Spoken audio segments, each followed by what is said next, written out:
Hello बच्चों, कैसे हो? मैं प्रमोद, आप सभी का एक बार फिर एसपीएस विद्यालय के ऑनलाइन क्लासेस में आप सभी का स्वागत करता हूं। आज मैं आप लोगों को क्लास सेवन का subject science, chapter first nutrition in plant. तो बच्चों आप लोग बुक भी देख सकते हो, ये आपके सामने बुक है, आप लोग तो बुक देख ही रहे होगे, रोज़ पढ़ रहे हो, ये आपका बुक है, ठीक। और बच्चों हम लोगों का ये लगभग आज हम लोग का तीसरा या चौथा वीडियो है, थर्ड या फोर्थ, यानी जो हम लोग का लेक्चर है वो नंबर 4 है लगभग। तो बच्चों हम लोगों ने जो पिछले प्रीवियस वीडियो में कुछ टॉपिक को पढ़ रखा है कि what is nutrients, what is nutrition, और क्या टाइप ऑफ न्यूट्रिएंट्स मतलब क्या, हेटेरोटॉपिक, ऑटोट्रॉफिक, इस सभी बारे में खूब अच्छी तरीके से पढ़ रखा है। और हेटेरोटॉपिक के भी हम लोग टाइप्स को भी पढ़ रखे थे। क्या कितने टाइप के थे हम लोग पिछले लेक्चर में ही पढ़े थे। हेटेरोटॉपिक प्लांट्स जो होते हैं बच्चों वो कितने टाइप के होते हैं, मतलब 4 टाइप के हम लोग पढ़े थे। हम लोग पिछली बार पढ़े थे ना बच्चों, तो उसमें से हम लोग 2 टाइप ऑलरेडी पढ़ चुके हैं। पहले तो हम बता दें आप लोगों को, जो हेटेरोटॉपिक न्यूट्रिएंट्स होते हैं वो 4 टाइप के होते हैं। प्रीवियस लेक्चर में हमने पढ़ रखा है। पहला क्या था, सेप्रोफाइटिक। क्या था बच्चों? पहला सेप्रोफाइटिक। सेकेंड क्या था, इंसेक्टिवायरस। क्या था? इंसेक्टिवायरस। और इन दोनों को हम लोग पढ़ रखे थे। पैरासाइटिक था, और fourth is last means symbiotic था। क्या बच्चों था? सिम्बायोटिक। तो इनमें से हम लोग 2 ऑलरेडी पढ़ चुके हैं। कौन कौन सा है? एक सेप्रोफाइटिक प्लांट्स और एक second is what, insectivorous plants. कैसे प्लांट्स बच्चों? इंसेक्टिवोरस। तो आज हम लोग जो न्यू टॉपिक पढ़ने जा रहे हैं, मतलब हेटेरोटॉपिक के टाइप को जो थर्ड टाइप का तीसरा है, वो है बच्चों पैरासाइटिक प्लांट्स। क्या था उसका तीसरा नाम? क्या है? Parasitic. PARASITIC, parasitic plants. Parasitic, कुछ लोग पैरासिटिक भी बोलते हैं इसको, ठीक। तो प्रोनाउंसिएशन से नहीं आप बहुत दिक्कत है, बट आपका स्पेलिंग सही होना चाहिए, ठीक। क्या है बच्चों? Parasitic plants. बच्चों हम लोगों ने ऑलरेडी 2 टाइप्स के, मतलब हेटेरोटॉपिक प्लांट्स के टाइप को 2 टाइप के ऑलरेडी पढ़ चुके हैं। क्या था? इंसेक्टिवोरस, और पहला क्या था, ये दूसरा था, और पहला क्या था, सेप्रोफाइटिक प्लांट्स। तो आज हम लोग जो थर्ड टाइप ऑफ हेटेरोटॉपिक प्लांट्स के बारे में पढ़ने जा रहे हैं वो क्या है बच्चों? Parasitic plants. बच्चों मैं आप लोग समझा दूं कि पैरासिटिक, अगर हम लोग बात करें कि पैरासिटिक प्लांट्स किस प्लांट्स को कहते हैं अपने भाषा में, तो सिंपल सी बात है बच्चों, मतलब ये लोग पैरासिटिक का मतलब है एक दूसरे, मतलब निर्भर रहना दूसरे। जैसे हम लोग पढ़े थे ना हेटेरोटॉपिक क्या होता है, अपने फूड के लिए क्या कहते हैं, सारे प्लांट्स दूसरों पे निर्भर रहते हैं। तो ऐसे जो पैरासाइटिक है, इसमें ऐसे प्लांट्स होते हैं जो अपने फूड के लिए दूसरों पे निर्भर रहते हैं। क्या करते हैं बच्चों? अपने फूड के लिए दूसरों पे निर्भर रहते हैं। उसी को ही हम लोग पैरासाइटिक प्लांट्स बोलते हैं। क्या बोलते हैं बच्चों? Parasitic plants. तो आइए हम लोग इनके बारे में पढ़ते हैं और इनके डिफिनीशन भी खूब अच्छी तरीके से लिखेंगे, और कुछ एग्जाम्पल्स जो दिए हुए हैं उनको भी हम लोग अच्छी तरीके से डिस्कस करेंगे। तो बच्चों शुरू करते हैं, स्टार्ट करते हैं। आपका पेज नंबर 16 देख सकते हो, आप लोग भी ओपन कर सकते हो। वो हालांकि जिसके पास नहीं है फिर भी मैं यहाँ पे राइट डाउन करता रहूँगा, ठीक। तो बच्चों लिखा क्या है, organisms that feed on other organism partially or completely to derive nutrition are called parasites. Simple सा लिखा है बच्चों, वो organism that feed on other organism, मतलब अपने जो खाते हैं, फीड करते हैं जो फूड को, उसके लिए किस पे डिपेंड रहे? ऑन अनदर ऑर्गेनिज्म पे। और वो भी कैसे? पार्शियली या फिर कंप्लीटली, मतलब या तो थोड़ा ही, आधा ही, या फिर पूरी तरीके से दूसरों पे निर्भर रहे। तो इसे हम क्या बोलते हैं बच्चों? वो भी किसके लिए? अपने न्यूट्रिएंट्स के लिए, मतलब भोजन के लिए। तो उसी को ही हम दिस टाइप ऑफ प्लांट्स को क्या बोलते हैं बच्चों? पैरासिटिक प्लांट्स बोलते हैं। क्या बोलते हैं? पैरासिटिक या पैरासाइट्स बोलते हैं, ठीक। तो लिखा क्या हुआ, आप लोग ध्यान से देखिए। लिखा हुआ है ऑर्गेनिज्म, मैं यहाँ लिख रहा हूँ organisms, NIMS, organisms that feed. क्या बच्चों? That feed on other. क्या लिखा हुआ बच्चों? On the other organism. क्या बच्चों? अदर ऑर्गेनिजम्स, NISMS, मतलब ऐसे ऑर्गेनिज्म जो अपने फीड, मतलब भोजन के लिए किस पे डिपेंड रहते हैं? On other organisms partially. कैसे बच्चों? पार्शियली मतलब क्या होता है? आधा, पार्शियली, और या फिर क्या, अथवा या फिर कंप्लीटली, LETELY, मतलब या फिर या तो आधा थोड़ा बहुत निर्भर हो या तो पूरी तरीके से निर्भर हो, ठीक। वो भी किसके लिए? अपने भोजन के लिए या फिर न्यूट्रिएंट्स के लिए। किसके लिए? To derive nutrients, NUTRIENTS, nutrients के लिए आर कॉल्ड, क्या बच्चों? आर कॉल्ड, उन्हीं को हम क्या कहते हैं? पैरासाइट्स बोलते हैं, पैरासाइट्स। और इसी को ही, इसी मूड यानी एंड, लास्ट में क्या लिखा हुआ है? And this type of nutrition is called as parasitic nutrition. क्या बच्चों? इज कॉल्ड एज पैरासाइटिक, क्या बच्चों? पैरासाइटिक न्यूट्रिशन,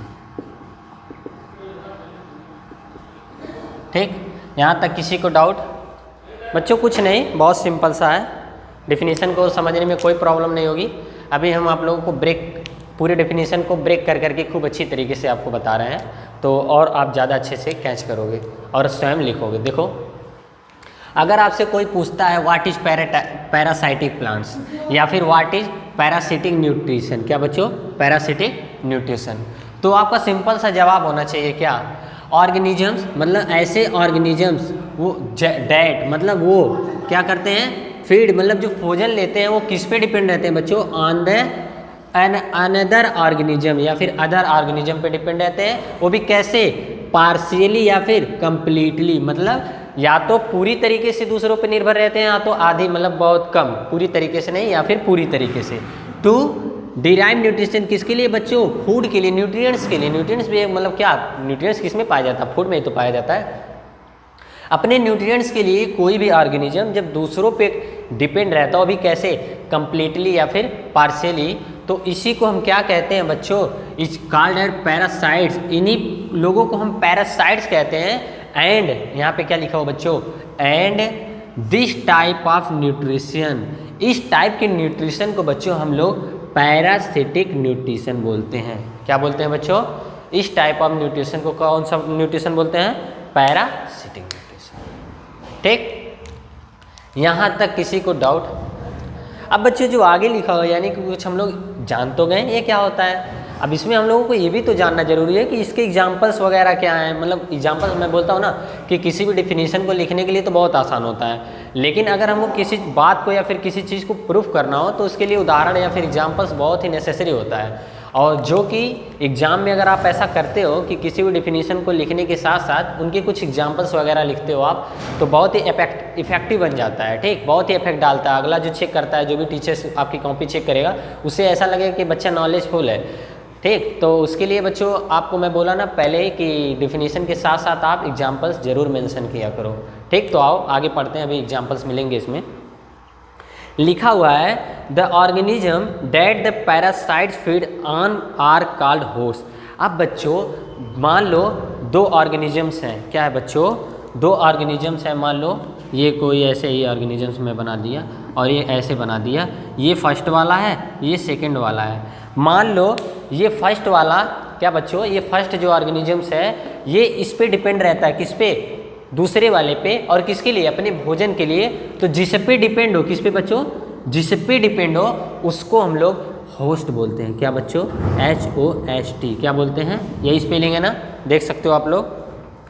हाँ यही है, HOST, हॉर्स, ठीक। मतलब सिंपल सा आप लोग समझ सकते हो। अगर मैं एक ऑर्गेनिज्म, आप लोग स्टडी कर रहे हो, पढ़ रहे हो, आप भी एक ऑर्गेनिजम्स, अगर मैं अपने फूड के लिए आप पे डिपेंड रहूँ, किससे? मान लो मुझे भूख लगा है, मैं आपसे मांगूँ फूड कि सर मतलब आप लोग बच्चों मुझे खाना खिला दो, तो आप लोग यहाँ पे होस्ट हो, क्योंकि मैं अपने फूड के लिए किस पे डिपेंड हूँ? आप पे डिपेंड हूँ। किस पे? आप पे। तो आप लोग क्या हुए बच्चों? होस्ट, ठीक। आगे बढ़े, वही चीज़ लिखा था। Parasites do not benefit the host and are rather harmful to them. मतलब जो पैरासाइट्स होते हैं, मतलब जो डिपेंड होते हैं दूसरे पे, उन्हें parasite do not benefit the host and are rather harmful to them, ठीक। आगे आ गया बच्चों जिसकी बात कर रहे थे, examples of parasitic plants are mistletoe, क्या बच्चों, मिस्ट लीटो एंड रेफ्लेसिया। क्या बच्चों एग्जाम्पल्स, अगर हम लोग एग्जाम्पल्स की बात करें किसके, पैरासिटिक प्लांट्स के, तो बहुत ही थोड़ा सा अटपटा नाम है बट आपको लिख के स्पेलिंग याद करना पड़ेगा। ठीक, एग्जाम्पल्स की बात करें बच्चों तो लिखा हुआ है, क्या लिखा हुआ है एग्जाम्पल्स में, लिखा हुआ है मिस्ट लीटो, स्पेलिंग थोड़ा सा अजीब है, मिस्ट LETOE, क्या हुआ बच्चों, मिस्ट लीटो। और एक एग्जाम्पल्स और क्या है दूसरा बच्चों, वो रेफ्लेसिया, क्या है RAFFLESIA,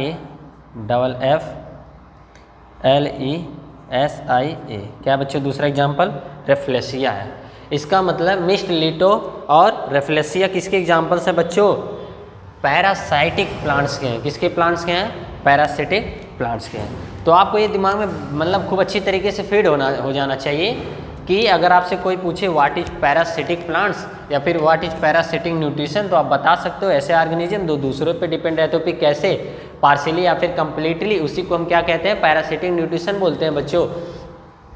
ठीक, और अगर आपसे एग्जाम्पल्स चाहे कोई पूछे चाहे ना, बता भी सकते हो कि जैसे फॉर एग्जांपल मिस्ट लीटो और क्या रेफ्लेसिया, क्या बच्चों, रेफ्लेसिया। ठीक, तो यहाँ तक किसी को डाउट, लिखा भी हुआ आगे कि जो मिस्ट लीटो हैज़ बीन leaves and can photosynthesis but it still depend on some hosts for additional nutrition requirements. बच्चों बहुत ही अच्छी चीज़ लिखी हुई है, नॉलेज के लिए है, मैं आप लोगों को बता दे रहा हूँ थोड़ा सा, क्योंकि नॉलेज ज़रूरी है यहाँ पे समझना आप लोगों को। तो बच्चों आप लोग यहाँ देख सकते हो, मैं आप लोगों को बता रहा हूँ आपकी बुक में क्या लिखा हुआ है, आप शायद ना समझ रहे हो। लिखा ये हुआ है बच्चों, ये जो कौन से प्लांट्स, मिस्ट लीटी, ये जो है ना, ये जो हम लोग एक एग्जाम्पल पढ़े हैं, ये प्लांट्स जो होते हैं बच्चों, ये जो प्लांट्स होते हैं, कौन से प्लांट्स हैं, मिस्ट लीटो, क्या है, मिस्ट लीटो। ठीक, तो बच्चों ये जो प्लांट्स होते हैं इनके पास भी ग्रीन लीफ होता है। क्या बच्चों, इनके पास भी, मान लो ब्लैक से बनाया हो, यहाँ पे ग्रीन कलर का मार्कर नहीं है फिर भी हम बना दे रहे हैं, ये क्या है बच्चों, ग्रीन लीफ है, मान लो ग्रीन लीफ किसके पास, इस प्लांट्स के पास जो मिस्ट क्या लिखा हुआ, मिस्ट लीटो। ठीक, ये जो प्लांट्स हैं इनके पास ग्रीन लीफ तो होती है, और ग्रीन लीफ होती है तो इसका मतलब फोटोसिंथेसिस होता होगा, क्योंकि फोटोसिंथेसिस के लिए क्लोरोफिल, सनलाइट्स वगैरह कुछ मतलब ज़रूरी होती हैं, तो वो तो प्रेजेंट रहेगा ही जब एटमॉस्फेयर में, मतलब ओपन एयर में प्लांट्स हैं, तो ये फोटोसिंथेसिस तो करते हैं। क्या बच्चों, जब इनके पास ग्रीन लीफ हो गई तो इसका मतलब फोटोसिंथेसिस प्रोसेस तो करते हैं, फोटो SYNTHES। अब बच्चों ये जो टर्म आया फोटोसिंथेसिस मैं ऑलरेडी डिस्कस कर चुका हूँ, जो मेरा पिछला लेक्चर ना पढ़ा हो वो ज़रूर जाके प्रीवियस लेक्चर में जाके यूट्यूब पे इसी चैनल्स पे ही आपको मिल जाएगा। ठीक, तो मेरे कहने का ये मतलब है कि फोटोसिंथेसिस मैं ऑलरेडी प्रीवियस लेक्चर में पढ़ा चुका हूँ, तो यहाँ पे बताऊँगा नहीं, बस इतना सिंपल सा बोल भी दे रहा हूँ फिर भी बात, कि फोटोसिंथेसिस एक प्रोसेस है जिसमें कोई भी ग्रीन प्लांट्स अपना फूड सेल्फ प्रिपेयर करते हैं, किसके प्रेजेंस में, क्लोरोफिल, सनलाइट वगैरह के प्रेजेंस में, इसी को हम क्या कहते हैं बच्चों, फोटोसिंथेसिस कहते हैं। तो हुई ना वही बात कि ये जो प्लांट्स है, कौन, मिस्ट लीटो जो ये प्लांट्स है, इनके पास ग्रीन लीफ तो होती है। क्या बच्चों, इनके पास ग्रीन लीफ तो होती है, तो इसका मतलब जब ग्रीन लीफ होती है तो ये कौन सा प्रोसेस करेंगे, फोटोसिंथेसिस प्रोसेस करेंगे। अब सबसे मज़ेदार बात तो ये है कि ये फोटोसिंथेसिस करने के बाद, फूड बनाने के बाद भी दूसरों पे डिपेंड रहते हैं। किस पे डिपेंड रहते हैं बच्चों, दूसरों पे डिपेंड रहते हैं। इसीलिए जो मिस्ट लीटी प्लांट्स है इसको हम लोग पैरासिटिक प्लांट्स के कैटेगरी में रखते हैं। कितनी मज़ेदार बात है ना, कि इसके पास सब कुछ रहते हुए भी फूड भी प्रिपेयर करता है, फोटोसिंथेसिस प्रोसेस भी करता है, फिर भी अपने फूड के लिए दूसरों पे डिपेंड रहता है। कितना मज़ेदार बात है ना, बहुत इंटरेस्टिंग है। तो बच्चों ये आपको बुक में लिखा तो था, शायद आप इसका मतलब नहीं समझ पाते, इसीलिए हम आपको ज़रूर 2-3 मिनट इस चीज़ पे लिख के फिगर बना के अच्छे से बताया। ठीक, यहाँ तक किसी को डाउट नहीं ना, इतना नोट करो, फिर अभी हम आगे बता रहे हैं, इतना राइट डाउन करो।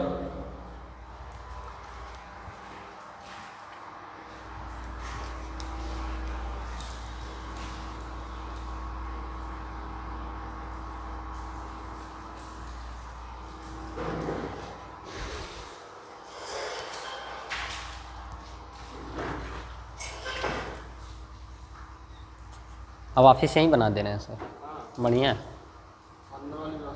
नहीं सही है सर, क्योंकि जान ही रहे समझिए। हाँ अपना निकल जाएंगे अंदर ज़्यादा, सही है सर।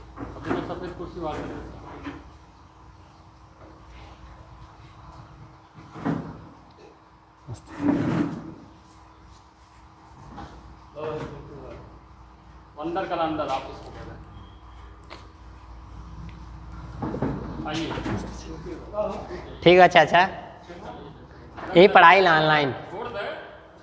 हाँ चेक करो भैया।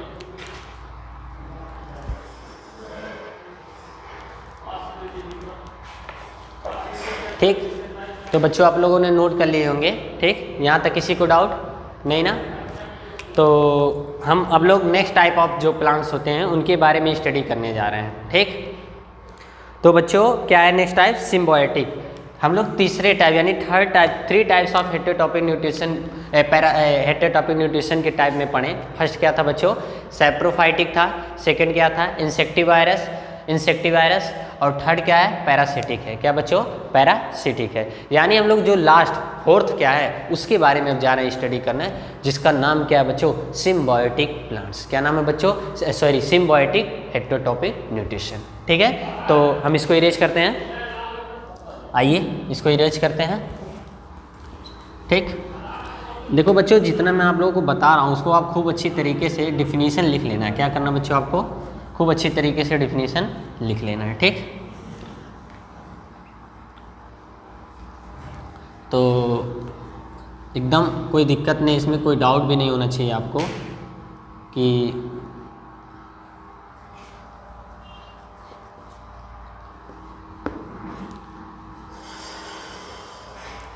ठीक आए।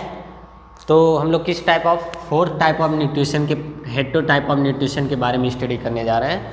तो जो फोर्थ टाइप का न्यूट्रिशन है बच्चों वो क्या है? सिम्बायोटिक। क्या नाम है उसका? देखो कितना अच्छा नाम है। क्या है? Symbiotic, BOITIC, biotic plants.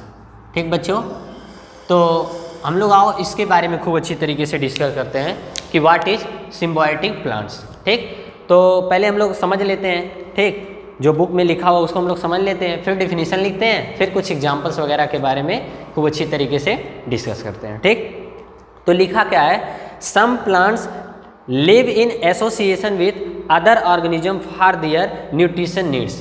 बच्चों कुछ प्लांट्स ऐसे होते हैं जो अपने फूड के लिए किसी दूसरे के साथ रहते हैं, मतलब रिलेशनशिप बना के रहते हैं। जैसे मान लीजिए आप लोग देखते होंगे, मतलब जो बिजनेस का वर्क होता है, बहुत लोग एक ही आदमी के नहीं, बहुत लोग के कम्बिनेशन में कोई बिजनेस चलती है कि आप भी कुछ पैसा मिलाओ, हम भी पैसा मिलाएं और मिल के दोनों खूब अच्छी तरीके से बिजनेस करते हैं।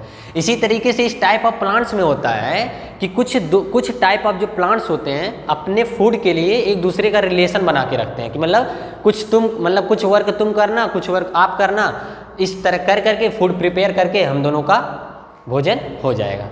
तो ठीक इसी तरह सिम्बायोटिक प्लांट्स में होता है बच्चों कि क्या लिखा हुआ है? वही लिखा हुआ है ना, some plants live in association. Association मतलब होता है बच्चों साथ मतलब मिलजुल कर रहना।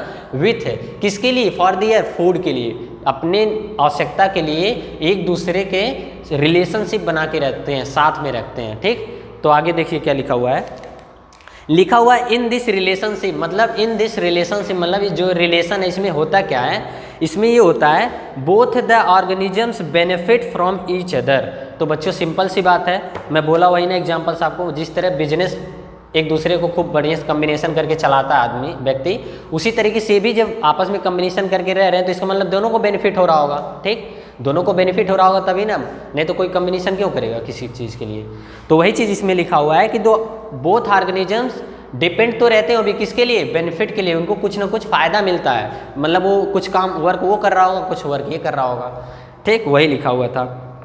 फिर लिखा हुआ है this mode of nutrition is called as symbiotic nutrition. मतलब बच्चों अगर हम लोग देखा जाए कि सिम्बायोटिक न्यूट्रिशन किसे कहते हैं, तो एक ऐसा टाइप ऑफ न्यूट्रिशन है जिसमें बोथ मतलब सम ऑर्गेनिजम्स इन रिलेशनशिप, मतलब क्या होते हैं बच्चों? एक दूसरे के रिलेशनशिप में होते हैं, वो भी किसके लिए? फॉर देयर फूड के लिए, अपने फूड के लिए एक दूसरे के रिलेशनशिप में ही रहना क्या कहलाता है? सिम्बायोटिक न्यूट्रिशन कहलाता है। क्या कहलाता है बच्चों? Symbiotic nutrition. तो अगर हम लोग इसका डिफिनीशन लिखना चाहें तो कुछ नहीं, बहुत सिंपल सा है, बहुत आसानी तरीके से लिख सकते हो आप। इसमें लिखने के लिए क्या है, पहले हम क्या लिखेंगे इसमें सिम्बायोटिक प्लांट्स में या फिर nutrition, it is a type of nutrition. क्या बच्चों? यह एक न्यूट्रिशन का टाइप है। इन विच, क्या बच्चों? इन विच, जिसमें क्या होता है? इन विच द ऑर्गेनिजम्स, क्या बच्चों? ऑर्गेनिजम्स मतलब क्या? एनिमल्स या फिर प्लांट्स को, लेकिन यहाँ पे हम किस चैप्टर में क्या है? प्लांट्स है, तो हम लोग सिर्फ यहाँ पे किसकी बात करेंगे? प्लांट्स की बात करेंगे। क्या होगा बच्चों? इन विच द ऑर्गेनिजम्स, जो ऑर्गेनिजम्स होते हैं, in relationship, in RELATION, in relationship, एक दूसरे के रिलेशनशिप में होते हैं। वो भी किसके लिए? फॉर देयर फूड के लिए, फूड के लिए बच्चों। इसी टाइप ऑफ न्यूट्रिशन को हम क्या कहते हैं? सिम्बायोटिक प्लांट्स या फिर सिम्बायोटिक न्यूट्रिशन कहते हैं। फिर आगे लिख भी सकते हो आप, दिस क्या बच्चों? दिस टाइप ऑफ न्यूट्रिशन, क्या बच्चों? This type of nutrition is called as what? Symbiotic nutrition. क्या बच्चों? Symbiotic nutrition. तो बच्चों देखो, डिफिनीशन में कुछ है नहीं, क्या है? जैसे हम डिफिनीशन को बता रहे हैं, अगर आप इस तरीके से याद रखोगे, इसको लर्न करोगे तो कहीं दिक्कत नहीं आनी है। और हम जैसे बता रहे हैं कि ब्रेक कर करके डिफिनीशन को याद रखो, उसी तरीके से अगर आप रखते हो और ध्यान से पढ़ते हो तो कोई दिक्कत नहीं आनी चाहिए। ठीक, तो देखें, आइए देखते हैं, एक बार फिर से मैं रिवाइज करा रहा हूँ। अगर आपसे कोई पूछे व्हाट इज सिम्बायोटिक प्लांट्स या फिर व्हाट इज सिम्बायोटिक न्यूट्रिशन, तो आपको कुछ नहीं बोलना है, सिर्फ क्या बोलना है? लिखना है या फिर बोलना है, it is a type of nutrition. क्या बच्चों? यह एक न्यूट्रिशन का टाइप है, मतलब एक प्रकार है, मोड है, तरीका है, जिसमें इन विच मतलब जिसमें क्या होता है बच्चों? द ऑर्गेनिजम्स, ऑर्गेनिज्म में क्या? एनिमल्स या फिर प्लांट्स, पेड़ पौधे या फिर जानवर क्या करते हैं? इन रिलेशनशिप में रहते हैं। रिलेशनशिप मतलब एक दूसरे से संबंध बना के रखते हैं, वो भी किस चीज़ के लिए? फॉर देयर फूड, अपने फूड के लिए। जब कोई ऑर्गेनिजम्स एक दूसरे पे डिपेंड रहता है, कम्बिनेशन में रहता है, रिलेशनशिप में रहता है, this type of nutrition is what? Symbiotic nutrition. क्या बच्चों? This type of nutrition is what? Symbiotic nutrition.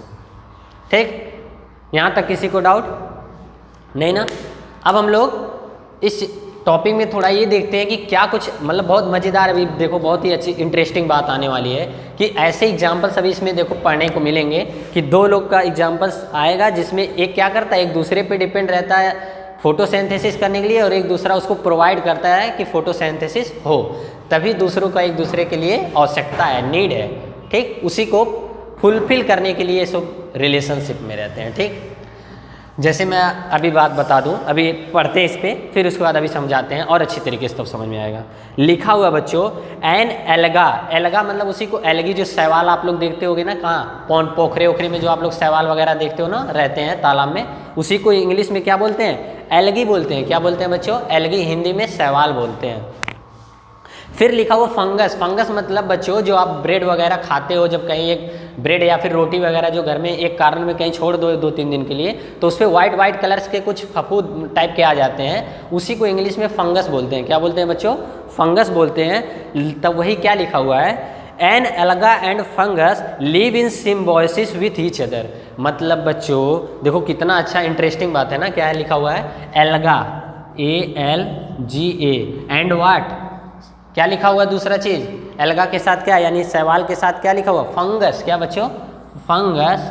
ये एक दोनों दूसरों को फुलफिल करते हैं। क्या करते हैं बच्चों? नीड को फुलफिल करते हैं, जो इनकी एक दूसरे की आवश्यकता है। देखो बाबू, कभी भी अलगा फूड अकेले नहीं प्रिपेयर कर सकता और कभी भी फंगस भी अपना फूड अकेले प्रिपेयर नहीं कर सकता। मतलब इन दोनों को अपने भोजन के लिए एक दूसरे पे डिपेंड रहना ही होगा। क्या करना होगा बच्चों? एक दूसरे को डिपेंड रहना ही होगा, कॉम्बिनेशन में रहना ही होगा। तो वही चीज़ लिखा हुआ है, आइए देखते हैं क्या लिखा हुआ है साइंस की भाषा में। साइंस की भाषा में ये लिखा हुआ है कि जब देखो एक चीज़ और बहुत अच्छी इंटरेस्टिंग बात आ गई जब ये दोनों एक दूसरे के साथ रहते हैं ना, कौन, फंगस और अलगा, इसी को ही मिला के एक टर्म यूज किया जाता है जिसे बोलते हैं लाइकेन। क्या बच्चों, लाइकेन। आइए लिखते हैं स्पेलिंग, क्या है स्पेलिंग, LICHNES। क्या बच्चों, लाइकेन्स।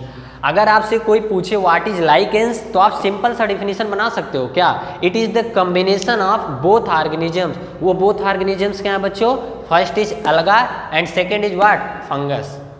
ठीक, तो अगर आपसे पूछा जा सकता है एग्जाम्स में, आपको मतलब क्या ये सब टर्म पूछे जा सकते हैं, व्हाट इज लाइकेन्स, तो आपको जवाब देना होगा, लिखना होगा कि क्या, it is the combination of both organism, means कौन से ऑर्गेनिजम्स, फर्स्ट इज अलगा and second is what, fungus. ठीक, तो इसमें किसी को यहाँ तक डाउट? तो बच्चों आज हम लोगों ने जो ये four type of heterotrophic nutrition था, इसमें हम लोगों ने पढ़ा। लेकिन इसके पहले देखिए कुछ बात लिखा हुआ है जो हम आप लोग को थोड़ा सा शेयर करना चाह रहे हैं। लिखा हुआ है वाइल द फंगस, यानी जो ये फंगस होता है, while the fungus A heterotroph, मतलब इसके कहने का मतलब क्या बच्चों, मैं ऑलरेडी प्रीवियस लेक्चर में पढ़ा चुका हूँ, जो वीडियो मेरा पहले पढ़ा है उसमें क्या पढ़ा चुका हूँ कि हेट्रोट्रॉप्स क्या होता है बच्चों, ऐसे ऑर्गेनिजम्स जो अपने फूड के लिए दूसरों पे डिपेंड रहते हैं। क्या बच्चों, अपने फूड के लिए दूसरों पे डिपेंड रहते हैं। इसका मतलब क्या हुआ, वो सेल्फ प्रिपेयर नहीं करते हैं, फोटोसिंथेसिस प्रोसेस नहीं होता उनमें। तो उनमें से एक है फंगस।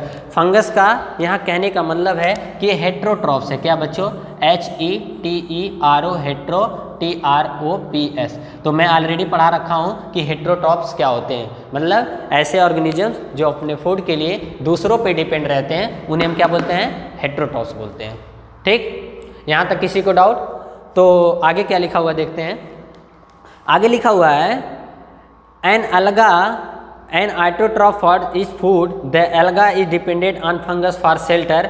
अब देखो बच्चों कितना मज़ेदार बात आ गया, कितना अच्छा है। देखो जो ये अलगा है, कौन, ये अलगा, ये ऑटोट्रॉफ है। क्या बच्चों, ऑटोट्रॉफ है, मीन्स क्या, जो शैवाल होता है, जो पौंड वगैरह में तालाब में पाया जाता है, शैवाल हिंदी में कहते हैं, इंग्लिश में एलगी भी कुछ लोग बोलते हैं, और यहाँ पे अलगा स्पेलिंग लिखा हुआ है तो मैं वही प्रोनाउंसिएशन कर रहा हूँ। तो ये जो होते हैं ऑटोट्रॉफ, ऑटोट्रॉफ मतलब ये फूड खुद सेल्फ प्रिपेयर करते हैं। मैं बोला था ना, ऑटोट्रॉफ न्यूट्रिशन क्या होते हैं, ऐसे ऑर्गेनिजम्स जो अपने फूड के लिए सेल्फ प्रिपेयर करते हैं, मतलब अपने फूड को खुद बनाते हैं। किस प्रोसेस के द्वारा, फोटोसिंथेसिस प्रोसेस के द्वारा।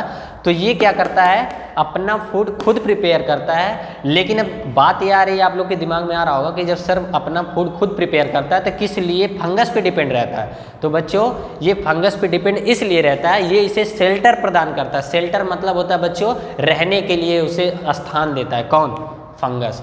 तो ये खाना ही बना के क्या रहे, आप सिंपल सा सोचो, हमें लोग अपने बारे में सोचो, अगर हम खाना बना के खा तो ले रहे हैं लेकिन हमको रहने के लिए मकान नहीं है तो क्या फ़ायदा। अरे खाना खा करके ही केवल जियोगे कि कहीं रहने के लिए भी, आराम करने के लिए भी जगह चाहिए। तो यही इनमें कम्बिनेशन होता है कि एल्गा अपना फूड खुद तो प्रिपेयर कर लेता है, बट वो उसके लिए रहने के लिए कहीं स्थान नहीं है, तो किस पे डिपेंड रहता है, फंगस पे डिपेंड रहता है। इसीलिए इन दोनों को कॉम्बिनेशन में रखा जाता है, और इसी को हम एक नया टर्म देते हैं जिसका नाम क्या बच्चों, लाइकेन। क्या नाम है, लाइकेन। ठीक, यहाँ तक किसी को डाउट नहीं ना? तो बच्चों मैं जितना आप लोगों को पढ़ाया, ठीक, इतना आपको खूब अच्छी तरीके से नोट बना लेना है, नोट प्रिपेयर कर लेना है, और रोज़ाना आपको ओपन कर करके इन चीज़ों को देखते रहना ताकि रिकॉल होता रहे, दिमाग में आता रहे। डिफिनीशन वगैरह, एग्जाम्पल्स वगैरह, ये सब सभी चीज़ों को आपको खूब अच्छी तरीके से देखना है। ठीक, और हम पढ़ा चुके हैं, थोड़ा सा रिकॉल कर देना जितनी चीज़ें हम लोग पढ़े हैं। क्या पहला क्या पढ़े थे, what is nutrition, what is nutrients. Nutrition के टाइप क्या थे, ऑटोट्रॉफिक, हेटेरोट्रॉपिक। ऑटोट्रॉपिक के भी हम लोग कुछ टाइप पढ़े थे, हेटेरोट्रॉपिक के भी हम लोग टाइप पढ़े। क्या, हेटेरोट्रॉपिक के 4 टाइप आप पढ़े। फर्स्ट क्या था बच्चों, फर्स्ट था हम लोग का पैरासाइटिक था। दूसरा हम लोग सीरियल से नाम नहीं ले रहे हैं, सिम्बायोटिक था, लेकिन सीरियल से ही बता दे रहे हैं आपको। पहला क्या था बच्चों, सैप्रोफाइटिक प्लांट्स था। दूसरा क्या था, इंसेक्टिवोरस था। तीसरा क्या था, पैरासिटिक था। और चौथा आज पढ़े जो क्या है, सिम्बायोटिक था। तो इस तरीके से हम लोग 4 type of different type of क्या हेटेरोटॉपिक न्यूट्रिशन के बारे में पढ़ रखे हैं। तो आज के लिए सिर्फ इतना ही। ठीक, thank you very much, all the best, good luck, स्वस्थ रहो, मस्त रहो।